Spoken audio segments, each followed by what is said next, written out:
سەڵاتان لێبێت لاگەڵمان بن بۆ خوێندنەوەی هەواڵەکان. باهۆی شۆرتی کارەبا لە سۆران ماڵێک ئاگریگرت و زیانی مادی لێکەوتەوە.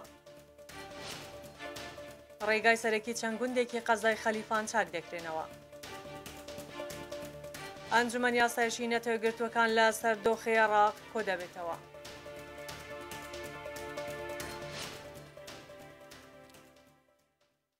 دووبارە سڵاو.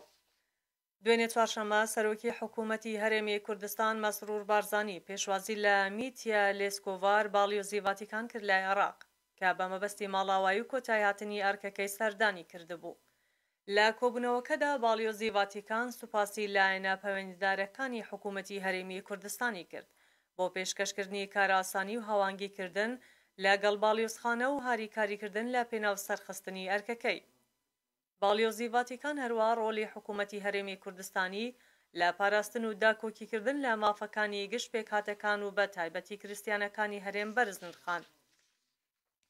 سەرۆکی حکوومەت جەختی لاپەرە پێدانی کەلتوری بەیەکەوە ژیانی ئاشتیانەی پێکهاتەکان کردەوە و پابەندبوونی هەرێمی کوردستانی بە پاراستنی مافی پێکهاتەکان دووپات کردەوە. سەرۆکی حکوومەت هەروەها سوپاسی باڵیۆزی کرد بۆ هەوڵ و کارکردنی لە پێناو بەهێزکردنی پەیوەندی دوولایەنە و هیوای سەرکەوتنیشی بۆ خواست لە ئەرکی داهاتوویدا. بە مەبەستی ڕێکخستنەوەی بازاڕ و شەقامەکان قایمەقامیەتی قەزای ناوەندی سۆران لە پلانیدایە دیزاین و نۆژانکردنەوە و گۆڕانکاری لە شەقام و ناوبازاڕی سۆران بکات. یەکەم جاریش لە شەقامی کاوە یاخود حەریق دەست پێ دەکات. ڕەجەب زوبێر حارس قایمەقامی قەزای ناوەندی سۆران لە لێدوانێکی تایبەت بۆ زاری کرمانجی گوتی لە بەرنامەی ئێمەدایە دیزاین و نوێکردنەوە بۆ ناوبازاڕی سۆران و شەقامەکان بکەین بۆ ئەو مەبەستەش دەرخستەی تایبەت کراوە و چاوەڕوانی ڕەزامەندین. یەکەم کاریشمان لە شەقامی حەریق دەبێت وەک شەقامێکی سەرنجڕاکێشی قەزای ناوەندی سۆران نۆژەنی دەکەینەوە.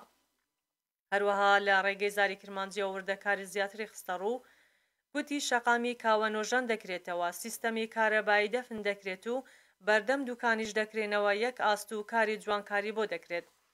لە قۆناغی یەکەم لە سەرەتای شەقامەکە تا بەردەم زاری کرمانجی نۆژەن دەکرێتەوە. دواتریش تەواوی شەقامەکە ڕێک دەخرێتەوە. اینجا بەرنامەی ناوبازاڕ و شەقامەکانی تریشمان دەبێت. ڕەجەب زوبێر ئاماژەی بەوەش کرد ڕەزامەندی وەرگیراوە ئەوەی مابێتەوە لەم یەک دوو ڕۆژە لەگەڵ دوکاندارانی شەقامی حەریق کۆ دەبینەوە بۆ ئەوەی دەست بەو کارە بکرێت و ئەوانیش هاوکارمان بن بۆ جوانترکردنی شەقامی حەریق بۆ ئەوەی ئەو شەقامە ڕوویەکی جوانتری هەبێت. لە گەڕێکی شەهیدانی ئازادی ناحیەی دیانە باهۆی شۆرتی کارەبا ماڵێک ئاگریگرت و زیانی مادی لێکەوتەوە. ڕاید ڕەوەند هەودیانی گوتەبێژی بەڕێوەبەری بەرگری شارستانی سۆران بازداری کرمانجی ڕاگەیاند لە گەڕێکی شەهیدانی ئازادی ناحیەی دیانە باهۆی شۆرتی کارەبا ماڵێک ئاگریگرت. دوای گەیشتنی تیمی ئاگرکوژێنەوەی بنکەی بەرگری شارستانی دیانە توانیان ئاگرەکە کۆنتڕۆڵ بکەن. ڕاشی گەیاند بە پێی راپۆرتی تیمەکەمان ڕووداوەکە جگە لە زیانی مادی زیانی گیانی بەدواوە نەبووە. لە سنووری قەزای خەلیفان ڕێگەی سەرەکی خەلیفان سرێشمە خەلان چاک دەکرێن و ئەو شوێنانەی پێویستن قێڕ دەکرێن. بەڕێوەبەراتی چاکردنەوە و پاراستنی ڕێگاوبانی سۆران بڵاوی کردوتەوە. ڕێگەی سەرەکی خەلیفان سرێشمە خەلان لە قەزای خەلیفان با شێوەی ڕاستەوخۆ لەلایەن تیمەکانمان چاک دەکرێن و ئەو شوێنانەی پێویستن قێڕ دەکرێن. ئاماژە بەوەش کراوە ئەو پرۆژەیە لەسەر بودجەی بەڕێوەبەراتی چاکردنەوە و پاراستنی ڕێگاوبانی سۆران ئەنجام دەدرێت. ئەمڕۆ پێنجشەممە بە پێخشتەی وەزارەتی دارایی و ئابووری هەرێمی کوردستان موچەی چەند وەزارەتێک دابەش دەکرێت. با پێخشتەکە ئەمڕۆ موچەی مانگی چواری ئەمساڵی وەزارەتەکانی تەندروستی، کار و کاروباری کۆمەڵایەتی، دارایی و ئابووری، ناوخۆ، مافی مرۆڤ، دەستەی دەستپاکی، دەستەی وەبەرهێنان، دەستەی ژینگە، دەستگای مین، ناوچەکانی دەرەوەی هەرێم، کۆمیسیۆنی باڵای هەڵبژاردن، دیوانی چاودێری دارایی دابەش دەکرێت.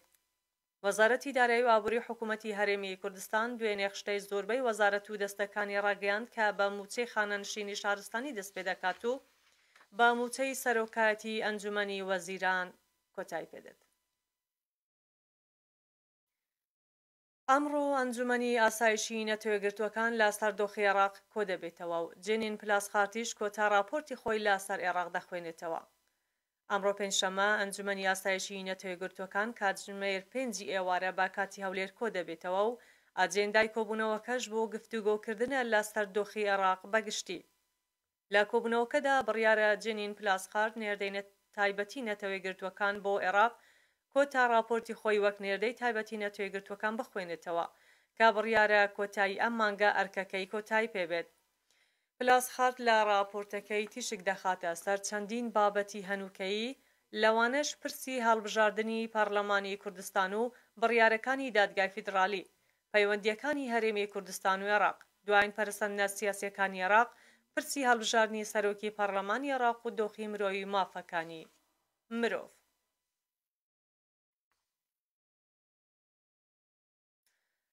پەرلەمانی عێراق شەمەی داهاتوو خوێندنەوەی دووەم بووە هەمواری دووەمی یاسای کۆمیسیۆنی باڵای سەربەخۆی هەڵبژاردنەکانی عێراق و دەنگدان لەسەر هەڵبژاردننی سەرۆکی پەرلەمان دەکات.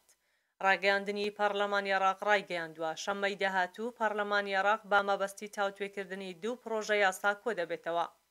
بە گوێرەی ڕاگەیاندراوی پەرلەمانی عێراق لە کۆبوونەوەکەی پەرلەمان خوێندنەوەی دووەم بۆ پرۆژە یاسای پشووە فەرمیەکان لە وڵات دەکرێت و لیژنەی ئەوقاف و هۆزەکان و لیژنەی یاسایی، لیژنەی ڕۆشنبیری و گەشت و گوزار راپۆرتی خۆیان دەخوێننەوە.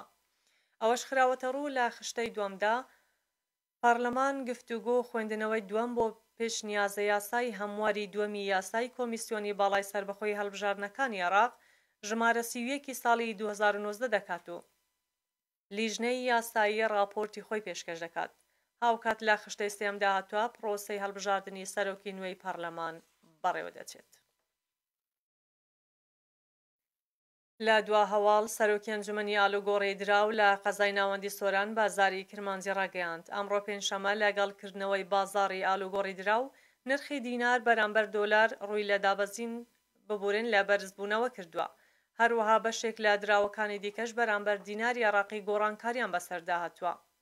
حاجی محیەدین سەرۆکی ئەنجومەنی ئالوگۆڕی دراو لە قەزای ناوەندی سۆران ئاماژەی بۆ داوەکە بەرزی و نزمی دۆلار کاریگەری کردوتە سەر بازاڕ و تومەنی ئێرانی بەرامبەر بە دۆلار دابەزینی بەرچاوی بەخۆی بنیوە. سەرجەم دراوەکانی دیکەش گۆڕانیان بەسەردا هاتووە. ئەمڕۆ نرخی 100 دۆلار بەرامبەرە بە 145,800 دینار لە بازاڕەکان مامەڵەی پێوە دەکرێت.